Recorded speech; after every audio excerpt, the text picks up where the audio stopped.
Det är bolag, Africa-oil-corp och Lucara.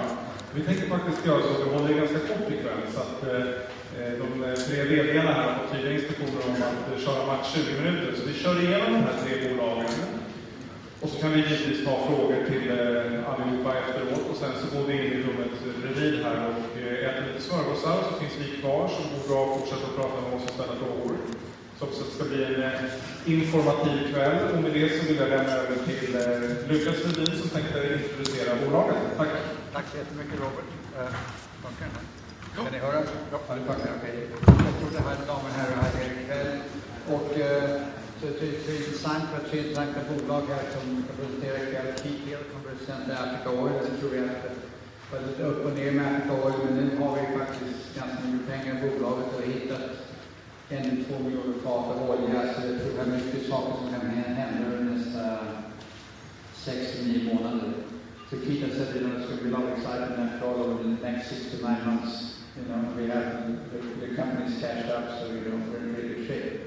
Och sen har vi, så vi exakt vad man säger, och sen har vi Ron Hochstein som kommer upp med den nivå som ett nytt projekt har köptes. Det är nog en av de bästa guldprojekten i världen som ligger i Ecuador som vi köpte från ett bolag till Kinross för $200 miljoner ungefär, och spenderar 1,5 miljard på det.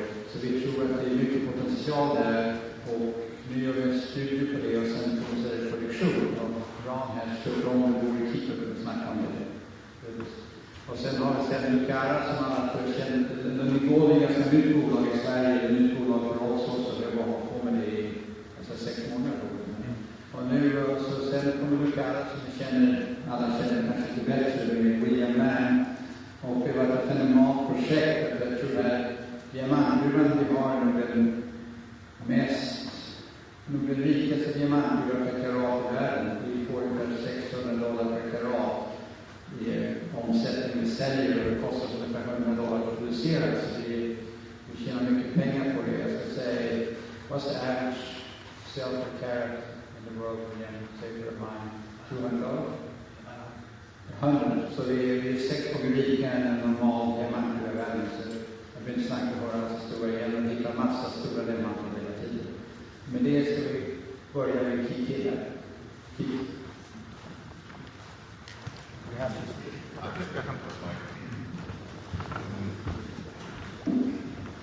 Så jag ska inte prata svenska, jag ska prata engelska. Very good to see a big turnout. It's a little bigger than the last turnout. Making me feel like maybe you aren't all coming to see me, maybe you're coming to see Lucas and the gold people and the diamond people. But I understand gold and diamonds are almost as sexy as oil, so good. Also good to see we've got our first canine participant. We've got a dog in the front row. It's good to see us going outside of other species. I don't know if they can buy stock or not, but I understand some of the people in the chat room said our company's going to the dogs. So hopefully that's not a sign of the dogs coming to look at our stock. I see a lot of friendly faces out there. That's also good. I know these are tough times, and you've been to enough of these. You know, I'm always very excited. Every time I come here, I'm excited and I'm optimistic. But I have to say that last time was probably the roughest one we had. When I came here in the middle of the cold winter, and oil price was down about $40. The funds in our bank were starting to go down a little bit. I have to say, even myself, I had to wake up in the morning and get myself pumped up a little bit.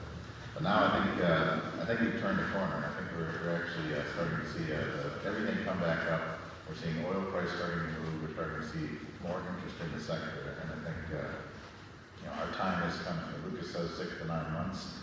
I think that's not a random thing. 6 to 9 months from now, you're going to see there's a lot of things going on. I think we're really getting to an inflection point in our company. I'm also excited that I'm not the only one that's excited about the story. We went out and raised $225 million in the first part of this year, and that to me was a big endorsement that there's other people out there that see the value in this company. It was painful for the amount of dilution we had to do it, but I think you'll see the program we've got. We needed the money to keep going, and we needed to give ourselves a little cushion. Our plan hasn't changed. We still plan to bring in a big industry partner to either farm down, carry us through our development, or to possibly sell the whole company. But this is not a seller's market right now. This is a buyer's market. So part of the reason we raised particularly that second tranche of money was to give ourselves a bit of breathing room so that we can see ourselves through the next year and wait for the economy and the oil price to improve so that, we are not in a fire sale position. We have strength behind us and we'll wait for the right offer. And in the meantime, what we do is keep our heads down and keep creating value. So mostly what I want to show you today is talk a little bit about what we're doing, how we're moving the project forward, how we're going to be ready for when that time is right for when we can sell the company. So most of you, there may be a few new gold people in here that haven't seen the story, so a little bit of introduction. But the company is really based on a big Rift Basin play we made in East Africa. And we made this play the last time oil prices went down to where they are today. So back in 2008, 2009, when oil was $35 a barrel, we were able to go out and just pick up all the acreage we wanted. So we had very little or no competition, and we were able to pick up 250,000 square kilometers, or about 75 million acres of ground. Again, almost no competition. So that really set us up in the place. And then we went out and got some partners. We got companies like Tullow and Marathon, and shall we say the former African to come in and carry us through some of the exploration stuff and made big discoveries. So far we've only hit one of these basins. I think the only thing I'm disappointed in the last, say, 18 months to 2 years is we haven't opened up another one of these basins. We've seen some hints, we've seen some oil shows, oil source rocks, but we haven't seen another basin as good as the Africa-oil-corp basin. But we haven't given up, and we'll talk a little bit about what we're going to do about that. So again, this is, these assets just don't come around very often. I've been over 30 years in this business, and I've never really seen where you can get an acreage position this big. It's actually 1,000 kilometers from the top of our acreage to the bottom. One of our things we like to do with investors, we put them in a plane in Addis Ababa, and we fly for 5 hours, never leaving our acreage. And it's a pretty daunting, but the size of this is very impressive. So we still have about 11 basins that we haven't drilled in here. We've drilled about 5 more. About half of them have good hints and good encouragement. About half of them don't. So not all of these basins are going to work, but I'm still convinced that there's 1 or 2 more of these Africa-oil-corp type basins hiding out in this portfolio. So we are going to be doing that in the future. But really right now we're focused on the Africa-oil-corp basin. So we don't really have the funds, or shall we say the funds are too expensive to be able to do both wildcatting all of these blocks and bring the Africa-oil-corp forward. We think the strategy now is really bring the Africa-oil-corp forward. We've got 600 million barrels of resources, but we think that this basin should contain well over 1 billion. And mostly what we're doing this year is to try to prove up as much of that additional resource as possible. Again, we are going in the development planning. We'll talk a bit about the pipeline. The pipeline is really the key to unlocking the value here. So I think we're making progress with the Ugandan and Kenyan government on a joint pipeline, and we'll talk a little bit about that as well. But the underlying thing that makes us all feel good, and I think why people are still investing in this is very economic. People talk about shale, and we'll talk a little bit about what it costs to produce shale, what it costs to produce deep water. This is on the same order as some of the best stuff in the Middle East. We will have less than $10 development costs. We'll have less than $10 operating costs. We can actually, once we're up and running, produce oil at $15 to $20 a barrel and have a positive cash flow. We probably need about $40 a barrel to actually develop these fields, and compared to our competitors and the shales and others, they can't come near us. Again, quite happy with the recent financing. We brought in a new core investor, Helios, who's a very Africa-focused fund. They were investors in Gary Gibby's company, Africa-oil-corp, and they are very technically driven. I think they're going to not only give us strength now, but I think they'd be quite keen to back us in the future as well. But we haven't given up on the new basins. That is where the biggest romance is left in the stock, and I'll talk about what we're going to be doing there in the short term.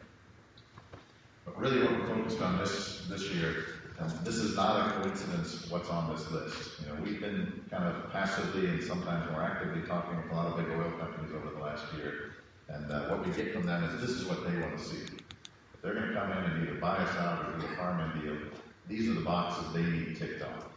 And I think we're doing quite well on the first one. People were concerned about the reservoir quality. So we've done these extended well tests. We've seen very good results off of those, and I'll show you some pictures from that. We've got the core analysis going on, and the core is showing a reservoir that's much better than what we had in our previous models and in our previous resource estimations. So I think we're going to see some good movement on that. I think by the end of the year, we should be able to tick that box on. Growing resources, eventually we are going to be paid for what our resources are. We're not going to get paid for exploration ground. We're going to get paid for barrels in the ground. I think the more, obviously, then the more barrels we can get, the better.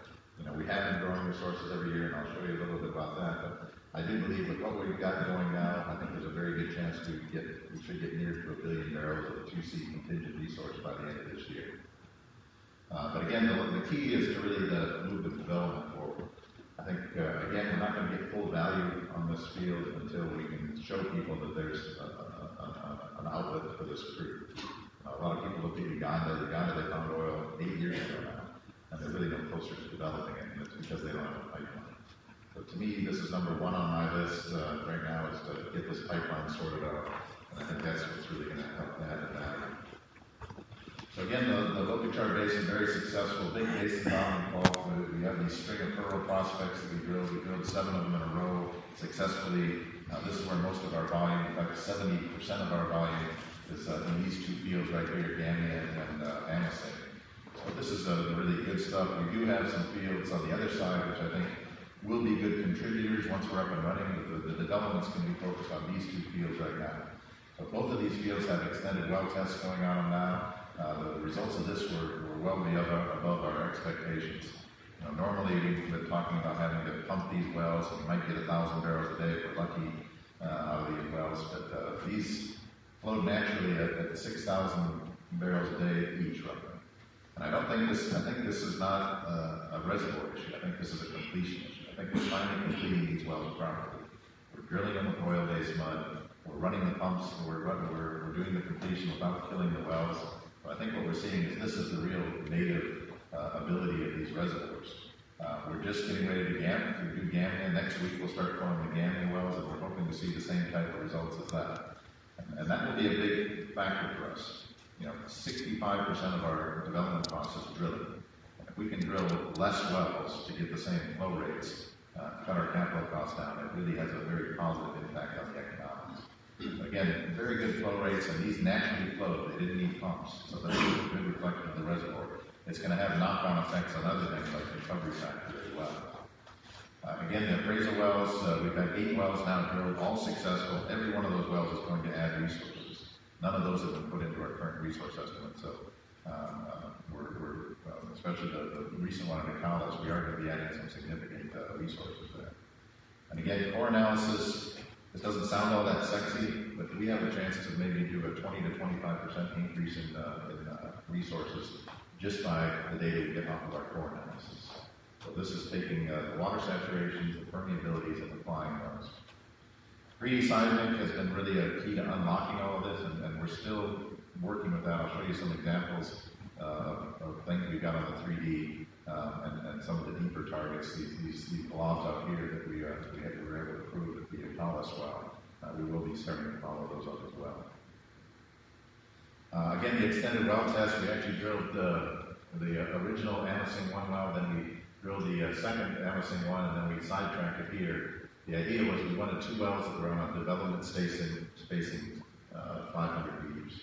So these are the 2 wells we tested at high rates. We're producing them into these 50,000 barrel tanks, and we actually have seen some pressure communication already just in short-term tests between that.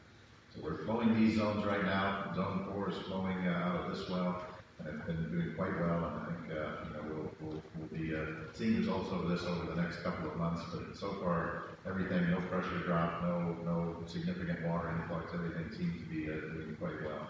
We need to flow them for longer, we need to do some injectivity tests, but so far so good. Again, the core data, this 47, 34, 28, that's all water saturations. There were companies that looked at us that said we had 70% water saturation in all of our reservoirs. Our average is about 35 now. And what that means is that's the oil in place. So basically the way you calculate volume, you figure out how big a container you've got, you figure out how big the holes are in that container that can hold fluids, and then you apportion how much is oil and how much is water. So if you cut down the amount of water that's in those reservoirs, you increase the amount of oil that's in those reservoirs. But if we increase the oil in place 25%, it's a direct multiplier for volume. We'll get a 25% increase in our overall reserves. So again, this is a very important thing because we can't measure water saturation with logs. These are very fresh water reservoirs, and they just don't. The electric logs don't give you accurate water saturation. The only way you can get it is from this core analysis. So far, we're very positive on that. We're also seeing permeability is much higher than what we had expected. So we kind of went into this with maybe 100 to 300 millidarcies as a permeability range. We're now seeing an average of about 500, 300, 500 millidarcies, but we're seeing some very big ones. There's a 2.4 darcy here. This is not quite as good as Johann's very big rock, but getting close. 1.2 darcies here. So this is really good stuff, and this will control some of those high flow rates.